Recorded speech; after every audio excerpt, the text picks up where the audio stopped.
আল হাইয়্যু, যে ব্যক্তি আমি হলাম চিরঞ্জীব, এইটা মেনে নিয়ে বাকি জীবনটা আমল করতে পারবে যারা, মৃত্যুবরণ করার সাথে সাথে তারা জান্নাতি হবে তারা। 3 নম্বর ক্ষমতার কথা আল্লাহ উল্লেখ করেন আয়াতুল কুরসির ভিতরে, আল কাইয়্যুম। 3 নম্বর ক্ষমতার কথা আল্লাহ তাআলা উল্লেখ করছেন আল কাইয়্যুম। তিনি বলেন কি, তিনি হলেন চিরস্থায়ী। তিনি কি? আল কাইয়্যুম শব্দের শাব্দিক অর্থ তিনি চিরস্থায়ী। একটা জিনিস কি লক্ষ্য করেছেন ভাই, আমাদের সমাজে আব্দুর রহমান নাম আছে না নাই? এটা কার নাম? আব্দুস সাত্তার আছে না নাই? সাত্তার কার নাম? রাজ্জাক, কিন্তু কার নাম? আল হাইয়্যু, এটা কার নাম? কিন্তু কেউ কি কোনো মানুষের নাম দেখেছে? কেন? আল কাইয়্যুম এটা কার নাম? কিন্তু কোনো মানুষের নাম আছে? কায়েম আছে, কায়েম। আল হাইয়্যু আল কাইয়্যুম মানে চিরস্থায়ী, চিরঞ্জীব।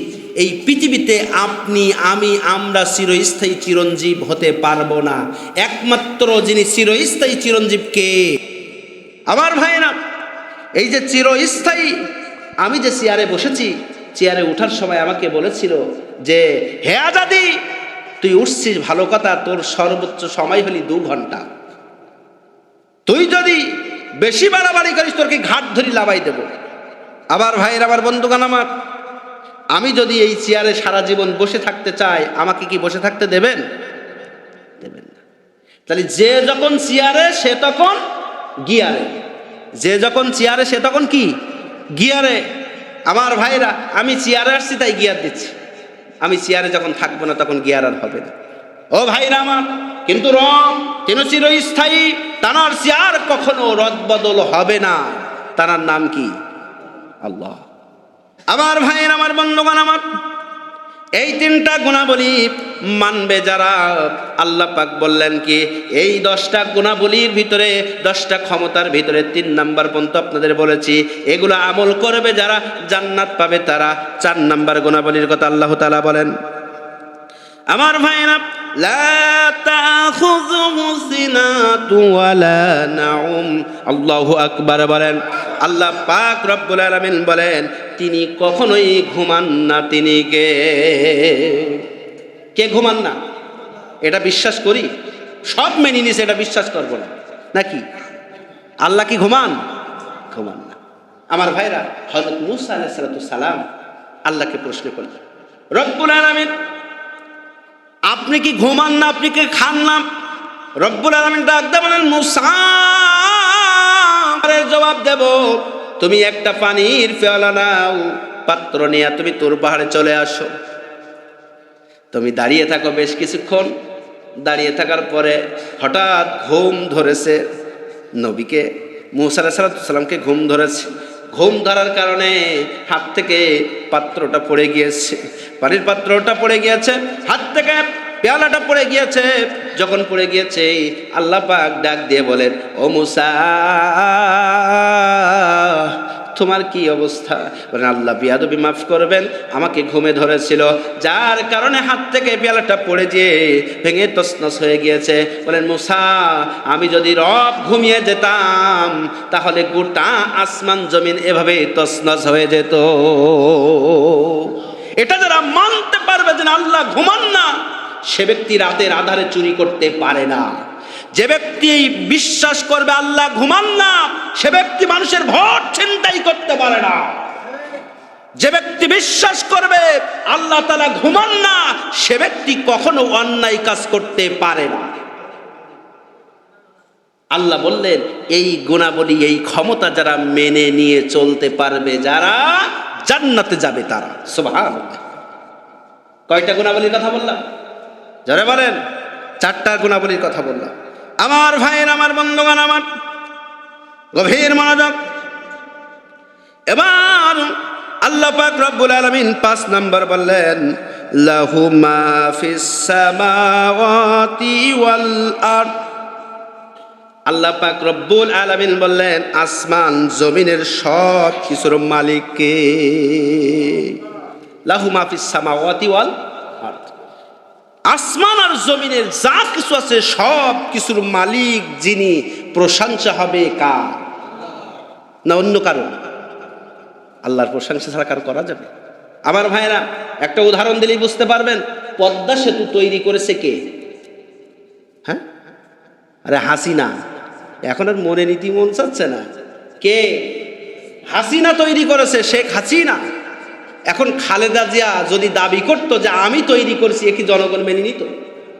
ঈশ্বর যদি বলতো যে আমি তৈরি করেছি, কেউ মানতো? কেউ মানতো না। কারণ সবাই জানে এটা কার নেতৃত্বে হয়েছে, নাম তার কি? হাসিনা।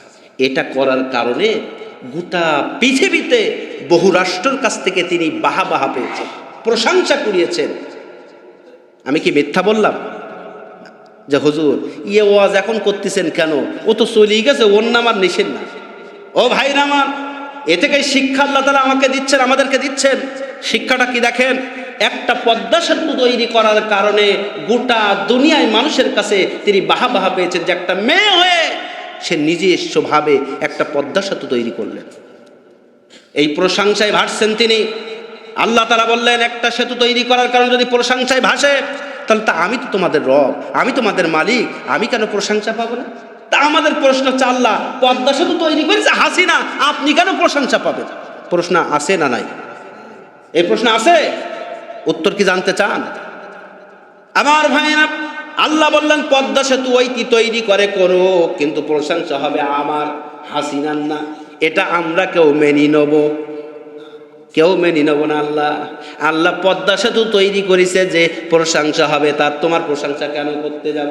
আল্লাহ বললেন আমি মালিক, লাহু মা ফিস সামাওয়াতি ওয়াল আরদ, আসমান আর জমিনের সমস্ত কিছুর মালিক আমি আল্লাহ, প্রশংসা হবে আমি আল্লাহর। আমি বললাম আল্লাহ একটু বুঝায়া দেন। আল্লাহ বললেন হাসিনা যে পদ্মা সেতু তৈরি করতে যে প্রথম দিয়েছে রড, কি রড লেগেছে, এই রড কোথা থেকে এসেছে? খনিজ সম্পদ। এই খনিজ সম্পদ দিয়েছেন কে? জোরে বলেন কে? আল্লাহ সুবহানাল্লাহ। আল্লাহ বললেন রড লেগেছে, ওই রডের খনিজ সম্পদ তো আমি আল্লাহ না দিলে হাসিনা বিতু বলে, আমি আল্লাহ দিয়েছি। এবার আসেন, লেগেছে পাথর, কি পাথর দেয়নি? পাথর, এই পাথরের খনিজ সম্পদ দিয়েছেন কে? এবার আল্লাহ বললেন লেগেছে পানি। লেগেছে কি? পানি। আল্লাহ বললেন লেগেছে পানি, ওই পানি দিয়েছেন কে? আল্লাহ বললেন লেগেছে ওতে বালি, বালু দিয়েছেন কে? ওতে লেগেছে সিমেন্ট মাটি, এই সিমেন্ট মাটি দিয়েছেন কে? আল্লাহ বললেন রডের মালিক আমি আল্লাহ, বালুর মালিক আমি আল্লাহ, পানির মালিক আমি আল্লাহ, সিমেন্টের মালিক আমি আল্লাহ, আমি আল্লাহ পাথরের মালিক। তাহলে সব কিছুর মালিক যদি আমি আল্লাহ হই, প্রশংসা হাসিনা কিভাবে পাই? প্রশ্ন আছে না নাই? হাসিনা কেমনে পায়? এখন কথা হচ্ছে এই মসজিদ যারা তৈরি করেছে ওদের প্রশংসা করে না মিস্ত্রির প্রশংসা করে? অমুক মিস্ত্রি অমুক যায় সুন্দর মসজিদ তৈরি করিস, বলে না? আমার ভাইয়ের, আমার বন্ধুগণ, আল্লাহ বললেন কি সব কিছুর মালিক আল্লাহ আমি যদি হই, প্রশংসা দাবিদার হাসিনা হতে পারে না। সুতরাং যদি কোনো বান্দা বান্দি প্রশংসা করে, আমি আল্লাহ আমার করা লাগবে। আর মানুষের যদি প্রশংসা করে তাহলে তার ঈমান থাকে না।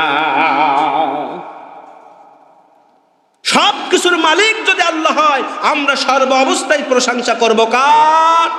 একবার বলুন তো আল্লাহু আকবার।